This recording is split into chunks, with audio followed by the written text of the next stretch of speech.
નમસ્કાર વિદ્યાર્થી મિત્રો, આપણે પૂર્ણાંક સંખ્યાઓની અંદર સ્વાધ્યાય 2.1 પૂરું કર્યું. હવે આપણે 2.2 ની શરૂઆત કરવાની છે. હવે 2.2 ની શરૂઆત કરતા પહેલા આપણે પૂર્ણ સંખ્યાઓના સરવાળા વિશેના ગુણધર્મો અને પૂર્ણ સંખ્યાઓના ગુણાકાર વિશેના ગુણધર્મોની આપણે ચર્ચા કરવાની છે. બરાબર. હવે પૂર્ણ સંખ્યાઓના સરવાળા વિશેના ગુણધર્મોની આપણે વાત કરીએ તો પહેલું છે સમૃદ્ધતાનો ગુણધર્મ. પહેલો ગુણધર્મ છે સરવાળા વિશેનો સમૃદ્ધતાનો ગુણધર્મ. સમૃદ્ધતાનો ગુણધર્મ એટલે શું? તો કે કોઈ પણ બે પૂર્ણાંક સંખ્યાઓનો સરવાળો પૂર્ણાંક સંખ્યા જ મળે છે, બરાબર, તો એને સમૃદ્ધતાનો ગુણધર્મ કહેવાય. હવે આપણને પ્રશ્ન એ થાય કે કોઈ પણ બે પૂર્ણ સંખ્યા, પણ આપણને પહેલી એ ખબર હોવી જોઈએ કે પૂર્ણ સંખ્યાઓ કઈ કઈ. તો કે પ્રકરણની શરૂઆતમાં જ આપણે કીધું હતું કે 0 છે, 1 છે, 2 છે, 3, 4, 5 અનંત, કે જે સંખ્યાઓની શરૂઆત 0 થી થાય, એટલે કે પ્રાકૃતિક સંખ્યાની અંદર 0 ઉમેરવામાં આવે તો એ સંખ્યાઓને આપણે પૂર્ણ સંખ્યાઓ કહીએ છીએ. એટલે શું કીધું? કોઈ પણ બે પૂર્ણ સંખ્યાનો સરવાળો પૂર્ણ સંખ્યા જ મળે છે. દાખલા તરીકે જો આ 3, તો કે 3 પણ પૂર્ણ સંખ્યા, 4 પણ પૂર્ણ સંખ્યા, બે નો સરવાળો કરો તો 7 પણ પૂર્ણ સંખ્યા. બરાબર. તો આ જે ગુણધર્મ છે એ ગુણધર્મને આપણે સમૃદ્ધતાનો ગુણધર્મ કહીએ છીએ.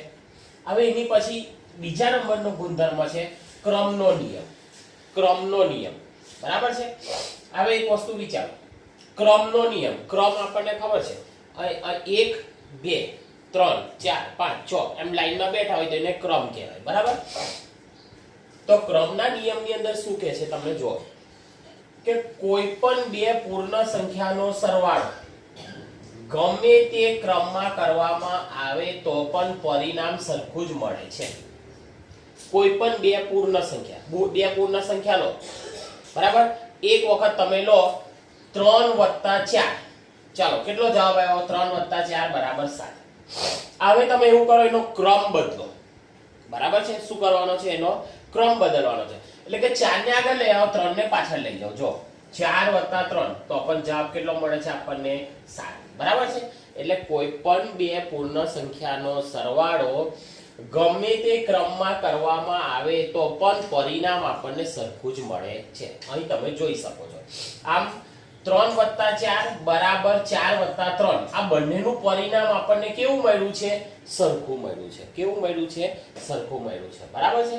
આ ખાસ યાદ રાખવાનું કે જ્યારે આપણે પૂર્ણ સંખ્યાઓ હોય અને કોઈ પણ એનો ક્રમ બદલી નાખીએ પણ જવાબમાં કોઈ ફેરફાર થતો નથી. એ જ પ્રમાણે જૂથનો ગુણધર્મ. હવે કેટલી પૂર્ણ સંખ્યા લેવાની? 3 લેવાની. કેટલી લેવાની? 3. 3 પૂર્ણાંક સંખ્યાઓના સરવાળા માટે ગમે તે બે સંખ્યાનું જૂથ બનાવવાનું અને એ સરવાળામાં ત્રીજી સંખ્યા ઉમેરતા પરિણામ પણ સરખું જ મળે છે. અહીં હું તમને સમજાવું છું. કેટલી સંખ્યા લેવાની? 3 સંખ્યા. બરાબર છે. હવે અહીં જુઓ, આપણે 3 સંખ્યા લીધી. કઈ કઈ લીધી? 3, 4 અને 5. 3 સંખ્યા લીધી.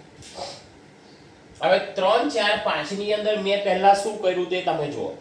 3 અને 4 ને કૌંસ કર્યો, આમ કૌંસ કર્યો એટલે એનું જૂથ બનાવી દીધું. બરાબર. એક જૂથની અંદર મેં લીધા 3 + 4 અને કૌંસની બહાર લીધા 5. બરાબર છે. હવે તમે જુઓ, 3 + 4 = 7 + 5, તો કે 7 + 5 = 12 થયા. બરાબર. હવે બીજું જુઓ. હવે બીજાની અંદર શાનું જૂથ બનાવ્યું તે તમે જુઓ. 3 ને મેં બહાર કાઢી દીધા. કોનું જૂથ બનાવ્યું? 4 અને 5નું. 4 અને 5નું જૂથ બનાવ્યું. તો 3 + 4 અને 5 કેટલા થાય? તો કે 9. 9 × 3 = 12. જવાબ આનો પણ જવાબ કેટલો આવ્યો? 12. આનો પણ જવાબ આવ્યો 12. હવે મેં શું કર્યું જુઓ, એક વખત 3 અને 4નું જૂથ બનાવ્યું, એક વખત 4 અને 5નું જૂથ બનાવ્યું. હવે આ વખત મેં શું કર્યું? 3 અને 5નું જૂથ બનાવ્યું +4. ચાલો 3 માં 5 ઉમેરી એટલે 8 + 4, 8 ને 4 12. તો તમે જોઈ શકો છો કે બધાની અંદર જવાબ કેવો આવે છે? સરખો. બરાબર છે. તો આ જે ગુણધર્મ છે એને કયો ગુણધર્મ કહેવાય? જૂથનો ગુણધર્મ. હવે આ ખાસ અગત્યનું છે. શૂન્ય એ સરવાળાની તટસ્થ સંખ્યા છે. શૂન્ય એ સરવાળાની તટસ્થ સંખ્યા છે. તટસ્થ સંખ્યાનો મતલબ શું છે ખબર તમને? કે કોઈ પણ સંખ્યાની અંદર 0 ઉમેરવામાં આવે, બરાબર, કોઈ પણ સંખ્યાની અંદર 0 ઉમેરવામાં આવે તો પરિણામ આપણને તેનું તે જ મળે છે. બરાબર છે? જો કોઈ પણ પૂર્ણ સંખ્યાનો 0 સાથે સરવાળો કરતા પરિણામ તેની તે જ સંખ્યા મળે છે. તેથી 0 એ સરવાળા માટેની તટસ્થ સંખ્યા છે. દાખલા તરીકે સમજો કે મારે એક પૂર્ણ સંખ્યા છે 5. 5 ની અંદર હું 0 ઉમેરું તો 5 ના 5.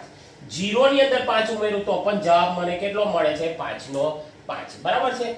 આ આપણી વાત થઈ પૂર્ણ સંખ્યાઓના સરવાળા વિશેના ગુણધર્મોની. હવે આપણે પૂર્ણ સંખ્યાના ગુણાકાર વિશેના ગુણધર્મો આપણે જોઈશું. આ જરીક 2 મિનિટ તમે વાંચી લો.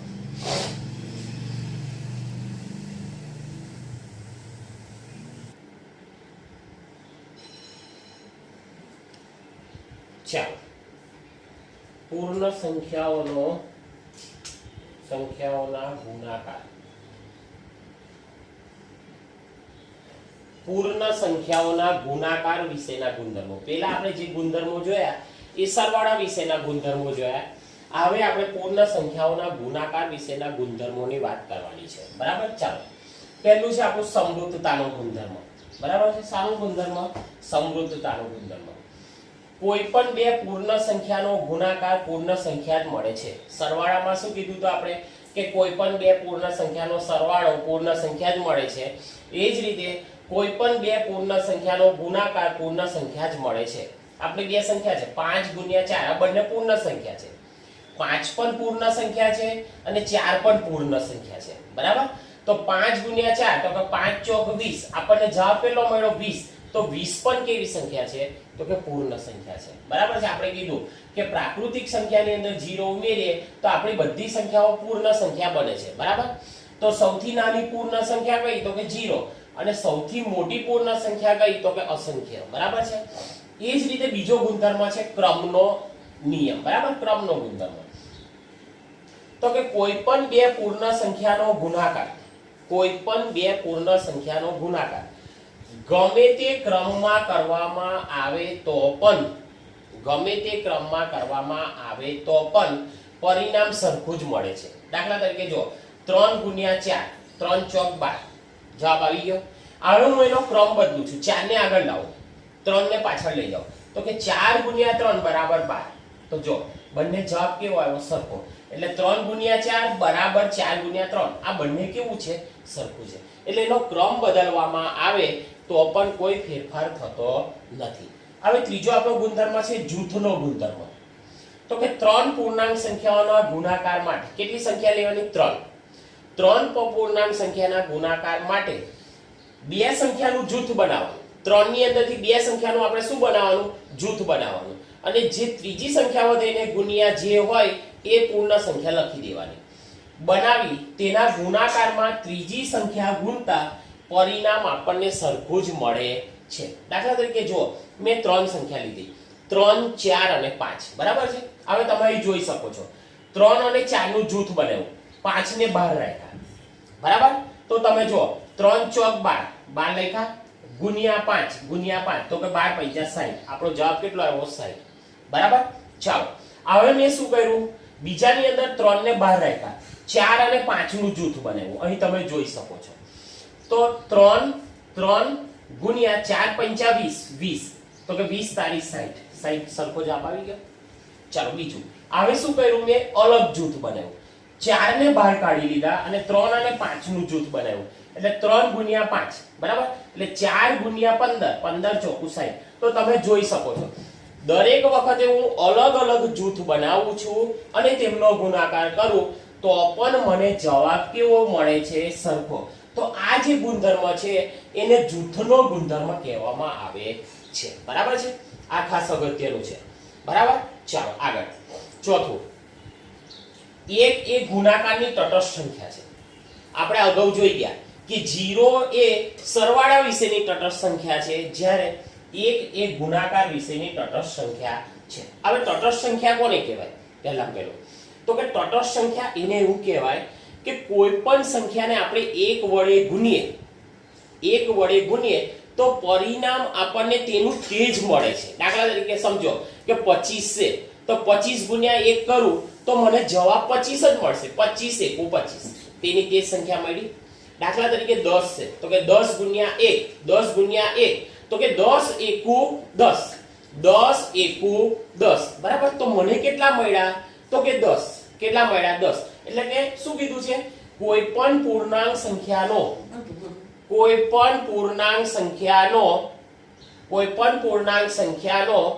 એક સાથેનો ગુણાકાર તેની તે જ સંખ્યા મળે છે. તેથી 1 એ ગુણાકારની તટસ્થ સંખ્યા છે. 1 એ ગુણાકારની તટસ્થ સંખ્યા છે. દાખલા તરીકે તમે જુઓ 3 ગુણ્યા 1 તો કે 3 × 1 = 3. 525 ગુણ્યા 1 તો જો 525 × 1 = 525. આપણને જવાબ તેનો તે જ મળે છે. હજુ આપણે વિભાજનનો નિયમ એ જોવાનો છે. બરાબર છે? વિભાજનનો નિયમ આપણે જોવાનો છે. આ જરી જોઈ લો તમે.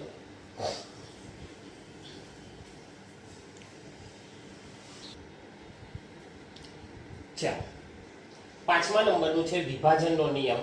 તો કે પૂર્ણ સંખ્યાઓ માટે ગુણાકારનું સરવાળા પર વિભાજન. બરાબર છે? આની આપણે વાત કરવાની છે. હવે તમે જોઈ શકો છો અહીં મેં 3 પૂર્ણ સંખ્યા લીધી છે, 5, 3, 4 અને 5. બરાબર? હવે પૂર્ણ સંખ્યાઓનું ગુણાકારનું હાની પર વિભાજન કરવાનું છે? સરવાળા પર. બરાબર? હવે તમે જો મેં 3 સંખ્યા લીધી, 3, 4 અને 5. તો મેં પહેલા શું કર્યું? તો કે 5 ગુણ્યા એક જૂથ બનાવ્યું. એની અંદર 3 + 4 લખ્યા. બરાબર? કૌંસ પૂરો. પણ તમે જો કે 5, 5 ના 5 ગુણ્યા આ બેનો સરવાળો કરો, 4 ને 3 કેટલા થયા? 7. 7 × 5 = 35. બરાબર છે? હવે મેં શું કર્યું તે તમે જોઈ શકો છો કે 5 નો ગુણાકાર 3 સાથે કર્યો, એટલે 5 ગુણ્યા 3. પૈસાની નિશાની વત્તા. 5 નો ગુણાકાર મેં 4 સાથે કર્યો, 5 × 4 = 20. બરાબર છે? તો તમે જોઈ શકો છો 5 તારીખ કેટલા થાય? 15 વત્તા 5 × 4 કેટલા થાય? તો કે 20. 20 માં 15 ઉમેરો, કેટલો જવાબ આવ્યો? 35. બરાબર? હવે તમે અહીં જોઈ શકો છો કે 5 ગુણ્યા 4 વત્તા 3. બરાબર? તો ચાલો 5 ગુણ્યા આ બેનો સરવાળો કરો, 7. બરાબર? 7 × 5 = 35. બરાબર? તમે દરેક જગ્યાએ જોઈ શકો છો કે ગુણાકાર નું સરવાળા પર આપણે વિભાજન કરીએ તો પણ આપણને જવાબ કેવો મળે છે? સરખો. તો આને કયો નિયમ કહેવામાં આવે છે? વિભાજનનો નિયમ. બરાબર છે? હવે આપણા અહીં ગુણાકાર અને સરવાળાના જે પૂર્ણ સંખ્યાના જે ગુણધર્મો હતા એ આપણા અહીં શું થાય છે? પૂરા થાય છે. પણ આપણને એ પ્રશ્ન થાય કે ચાલો આપણે ગુણાકાર અને સરવાળાની વાત કરી તો બાદબાકીની વાત કેમ નથી કરતા? અથવા બાદબાકી એ સમૃદ્ધ નથી? આપણને એવું પૂછે છે. બાદબાકી એ સમૃદ્ધ નથી. પૂર્ણ સંખ્યાઓ માટે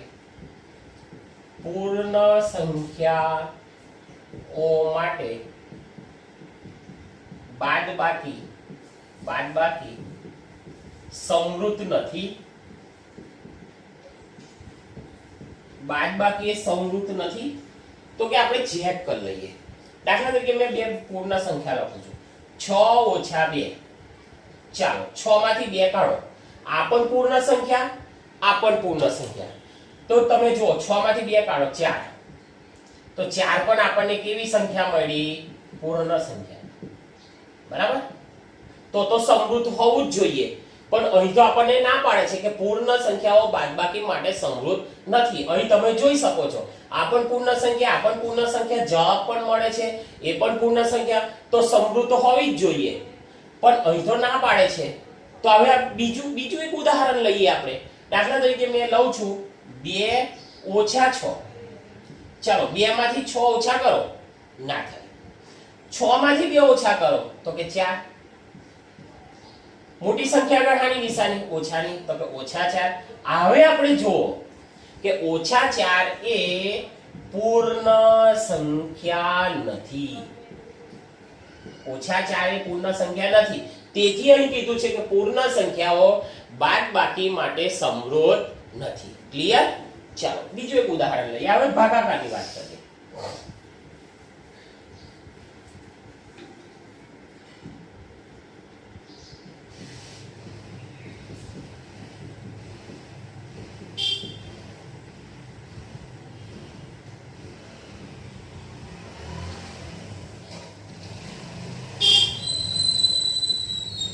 બરાબર?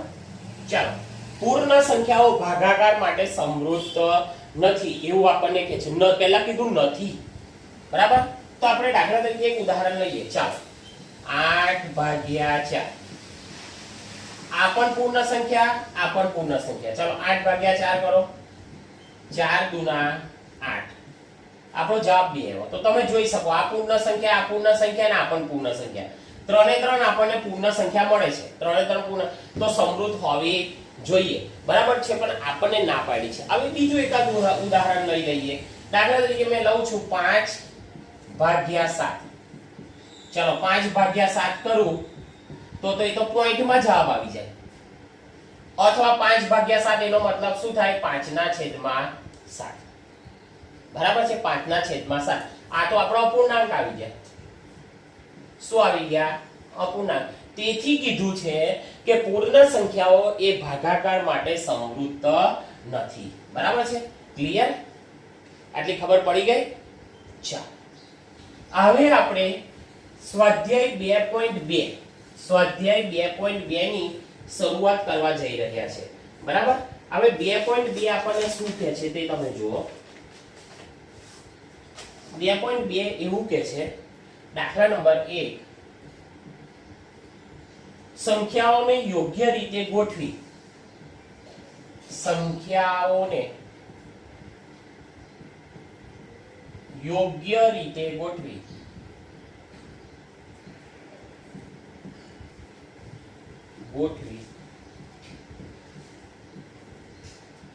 સરવાળો કરો. બરાબર છે? સંખ્યાઓને આપણે યોગ્ય રીતે આપણે ગોઠવવાની છે અને એનો આપણે શું કરવાનો છે? સરવાળો. આપણને એ નંબરનો પહેલો દાખલો આપ્યો છે. શું આપ્યો છે? જોજો. 837 વત્તા 208 વત્તા 363. બરાબર? હવે આપણે શું કરવાનું છે આની કે આ સંખ્યાઓ જે છે એ સંખ્યાઓ આપણે શું કરવાની? યોગ્ય રીતે આપણે ગોઠવવાની અને એવી રીતે ગોઠવવાની કે આપણો સરવાળો કરવાની અંદર આપણને એકદમ સરળતા પડી જાય. એ રીતે આપણે એને ગોઠવવાની છે કે આપણે એનો મોઢે સરવાળો કરી શકીએ. બરાબર? એવી રીતે ગોઠવવાની કે એનો આપણે મોઢે સરવાળો કરી શકીએ. એ રીતે આપણે ગોઠવવાની છે. આપણે ખાલી અંદાજ લગાવી જોઈએ. જો અહીં 7 છે, અહીં 3 છે, તો 7 ને 3 10. 10 0 વધી 1. 6 3 9 ને 10 0. એટલે અહીં કદાચ આ બે સંખ્યાઓને આપણે જો જૂથ એનું બનાવીએ, આ બે સંખ્યાનું જૂથ બનાવીએ તો આપણને જે સંખ્યા મળશે ને પાછળ 0 0 વાળી મળશે એવું આપણે અનુમાન લગાવીએ. બરાબર છે? તો આ બે સંખ્યાઓનું આપણે જૂથ બનાવી દઈએ. ચાલો મેં એક જૂથ બનાવું છું. જૂથ એટલે કૌંસમાં લેવાના 837 વત્તા 363. ચાલો કેટલા વધ્યા? તો કે 208. બરાબર? ચાલો બરાબર. હવે તમે જોઈ શકો 837 માં 363 ઉમેરવાના છે. તો 7 ને 3 10. એક મિનિટ બતાવી દો. 837 માં 363 ઉમેરીએ એટલે 7 ને 3 10 0 વધી 1. 6 ને 3 9 10 0 વધી 1. 8 ને 9 10 11 ને 1200. જો આવી ગયો આપણે 0 0 વાળા પદ. એટલે આપણને ગણતરી કરવામાં સરળતા પડે. વત્તા 208. ક્લિયર? ચાલો હવે આપણને ખબર છે કે 1200 છે. 1200 માં 208 ઉમેરો, 1200 માં 200 ઉમેરો, 1200 એટલે 1300 1400 અને 8. આપણો જવાબ આવી ગયો 1408. છે એકદમ સહેલો, આપણને એકદમ સરળ પડે ગણવાની અંદર, આપણને એકદમ સરળ પડે. હવે દાખલા નંબર 2 જુઓ, એ જ રીતનો છે. ભલે મોટી સંખ્યા હોય, જોઈને ગભરાઈ નહીં જવાનું, આપણે ખાલી અંદાજ લગાવવાનો. બરાબર, ચાલો બી. બી શું કહે છે આપણને જુઓ છો, 1962 વત્તા 453 વત્તા 1538 વત્તા 647. હવે તમે જુઓ, ચાર સંખ્યાવાળો જરીક અંદાજ લગાવી જો. અહીં 4 સંખ્યા છે, અહીં 4 સંખ્યા છે, આપણે થોડોક અંદાજ લગાવી જોઈએ. તો કે જો 8 ને 2 દસો શૂન્ય વધી 1 6 ને 3 9 ને 1 દસો શૂન્ય, એટલે આ બે સંખ્યા આપણે કદાચ ભેગી કરશું તો આપણને 0 0 વાળું એકાદ સંખ્યા મળશે. બરાબર છે, આપણે કરીએ. ચાલો 1962 વત્તા 1538 બરાબર, વત્તા આ બે નું જૂથ બનાવી દઈએ 453 વત્તા 647. બરાબર છે. ચાલો હવે તમે અહીં જોઈ શકો છો 1962 1538. તો જો આ એકમનો અંક 8 ને 2 દસો શૂન્ય વધી 1 બરાબર, વત્તા વધી 1, તો 6 ને 4 10 દસો શૂન્ય વધી 1, 9 ને 10 10 ને 5 15 15 5 વધી 1 1 2 ને 3 3500. આનો સરવાળો કેટલો આવ્યો? 3500. બરાબર છે. તમારે જોવું હોય તો જોઈ લો. આમ આ રીતે તમે મોઢે સરવાળો કરશો ને તો આપણને સરળતા પડશે. અથવા તમને હું બતાવી દઉં 1962 વત્તા 1538. 8 ને 2 દસો શૂન્ય વધી 1, 6 ને 3 9 ને 1 દસો શૂન્ય વધી 1, 9 ને 1 10 ને 5 15 5 વધી 1. આવી ગયા 3500. ચાલો આને જુઓ તમે, 7 ને 3 10 દસો શૂન્ય વધી 1 બરાબર. ચાલો 5 ને 4 9 ને 1 આ વધ્યું મળે 10 દસો શૂન્ય વધી 1, 6 અને 4 10 ને 1 1100. બરાબર, સરવાળો કરી બતાવું જો 453 વત્તા 647. 7 ને 3 દસો શૂન્ય વધી 1, 5 ને 4 9 ને 1 દસો શૂન્ય વધી 1, 6 4 10 ને 1 11. આવી ગયા 1100. હવે આપણને ખબર છે આ બેનો સરવાળો કેટલો થશે? તો કે 3500 ની અંદર આપણે 1100 ઉમેરશું. 3500 ની અંદર ચાલો સમજો 1000 ઉમેરો તો 4500 થાય. આ 100 ઉમેરો કેટલા થઈ ગયા? તો કે 4600. બરાબર. તો આપણને આ રીતે ક્રમમાં ગોઠવવાથી શું થાય છે કે આપણને સરળતા પડે છે. સરવાળો કરવાની અંદર આટલા મોટા સરવાળા હોય તો પણ આપણે સરવાળો સરળતાથી કરી શકીએ છીએ. બરાબર છે. એ જ રીતે આપણે આ જોઈ લો. પછી દાખલા નંબર 2 જોઈએ.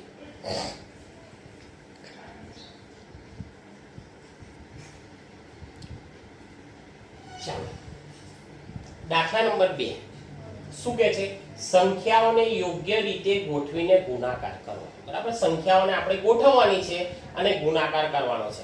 તો આપણો પહેલો દાખલો છે 2 × 1768 × 50. હવે તમે થોડુંક આપણે આની અંદર આપણે થોડુંક મગજ પણ કસવાનું છે, આપણે વિચારવાનું છે કે આની અંદર હું શું કરીશ તો આનો ગુણાકાર હું સરળતાથી કરી શકીશ. તો આપણે વિચારવાનું હોય કે હું 50 દુના 100 કરીશ અને 100 ને આ 1768 વડે ગુણીશ તો મારે ફટાક દઈને હું એનો જવાબ શોધી નાખીશ. તો આપણે એવું કરીએ. પહેલા શું કરીએ? આપણે આનું જૂથ બનાવી દઈએ 2 અને 50 નું. 2 × 50 એનું એક જૂથ બનાવી દીધું ગુણ્યા 1768. બરાબર. ચાલો 50 દુ 100 50 દુ 100 એ તો સામાન્ય વસ્તુ છે, આપણને આવડે. 100 ગુણ્યા 1768. બરાબર. હવે આપણે 1768 ને કેટલા વડે ગુણવાના છે? 100 વડે. તો આપણે જો 1768 એકુ 1768 કેટલા મીંડા છે? 1 અને 2 2 મીંડા પાછળ ચડાવ્યો. આવી ગયો જવાબ. છે એકદમ સિમ્પલ. ચાલો બી નંબરનો દાખલો શું કહે છે એની અંદર તમે વિચારો. જોતામાં જ આપણને ખબર પડી જવી જોઈએ કે આ બેનો ગુણાકાર કરીશ તો પાછળ શૂન્ય આવવાની શક્યતા રહેલી છે. તો અહીં જોઈએ 25 ચોકું 100 આવી ગયા. એકદમ સિમ્પલ. 25 ગુણ્યા 4 એનું એક જૂથ બનાવી દીધું ગુણ્યા 166. બરાબર. ચાલો આ બેનો ગુણાકાર કરો. 25 ગુણ્યા 4 25 ચોકું 100 ગુણ્યા 166. 166 એકુ 166. એક અને બે બે મીંડા ચડાવી દો. આવી ગયો જવાબ આપણો 16600. બરાબર છે. હવે અહીં છે 1,76,800. બરાબર. હવે અહીં જુઓ તમે 125 અને 8 છે એનું આપણે જૂથ બનાવી દઈએ. 125 ગુણ્યા 8 ગુણ્યા 251. બરાબર. હવે આપણને ખબર છે 125 18 તો કે 1000 ગુણ્યા 251. બરાબર. ચાલો 291 એકુ 251. કેટલા મીંડા? 1 2 3 3 મીંડા ચડાવી. આવી ગયો જવાબ. એકદમ સિમ્પલ. આટલો મોટો ગુણાકાર કરવો હોય તો આપણે જો ગુણાકાર કરીએ તો આપણને 10 મિનિટ થાય, પણ આપણે એક જ મિનિટની અંદર આપણે દાખલો ગણ નાખીએ છીએ. કઈ રીતે? તો કે બધાને આપણે ક્રમમાં ગોઠવીને એનું જૂથ બનાવી દઈએ છીએ. બરાબર છે. આમાં જો 625 છે, એકમના અંક 5 છે એટલે આપણને ખબર છે કે એકમમાં અંક 5 હોય તો મોટા ભાગે એનો જવાબની અંદર 0 આવે છે. તો 625 ગુણ્યા 16 625 ગુણ્યા 16 ગુણ્યા 279. આ બેનો ગુણાકાર કરો તો તમને મળશે 10000 ગુણ્યા 279. ચાલો 279 એકુ 279. કેટલા મીંડા છે? 1 2 3 ને 4. 1 2 3 અને 4 છે. સિમ્પલ. બરાબર. હવે એની પછીના બે દાખલા જે છે એ હું તમને જાતે ગણવા માટે આપું છું. બરાબર છે. હવે એની અંદર ઈ નંબરનો દાખલો છે ને એની અંદર તમારે શું કરવાનું છે? 60 અને 5 નું જૂથ બનાવજો. એટલે 6 5 30 300 આવશે. 300 ગુણ્યા 285 કરી નાખજો. એની પછીનો જે દાખલો છે એની અંદર તમે શું કરજો ખબર? 25 અને 8 નું જૂથ બનાવી દેજો. 25 અને 8 નું જૂથ બનાવજો, અથવા 25 અને 8 નું ના બનાવવું હોય તો 25 અને 40 નું બનાવજો. બરાબર. અને 125 અને 40 નું બનાવી દેજો અને 25 અને 8 નું બનાવી દેજો. આ રીતે તમે તમારી રીતે સેટ કરીને જૂથ બનાવજો અને ઈ નંબર અને એફ નંબર, ઈ અને એફ નો દાખલા તમારે જાતે ગણવાના છે. બરાબર છે. હવે તમને ફરી સમજાવી દઉં કે 125 વાળું છે 125 ગુણ્યા 40 ગુણ્યા 8 ગુણ્યા 25. તો તમે પહેલા એવું કરજો 125 અને 40 નું જૂથ બનાવજો અને 25 અને 8 નું જૂથ બનાવજો. બરાબર છે. તો શું થશે તમને કહું? 125 અને 40 નું તો કે 125 ચોકું 125 ચોકું 500 આવશે. એક મીંડું ચડાવ એટલે 5000 ગુણ્યા 25 18 200. બેનો ગુણાકાર કરી નાખજો. એટલે એકદમ સરળ દાખલા છે. બે દાખલામાં તમે પ્રયત્ન જાતે કરજો. બરાબર છે. હવે દાખલા નંબર 3 થી 7 સુધીના દાખલા આપણે નેક્સ્ટ પીડીએફ ની અંદર લઈશું.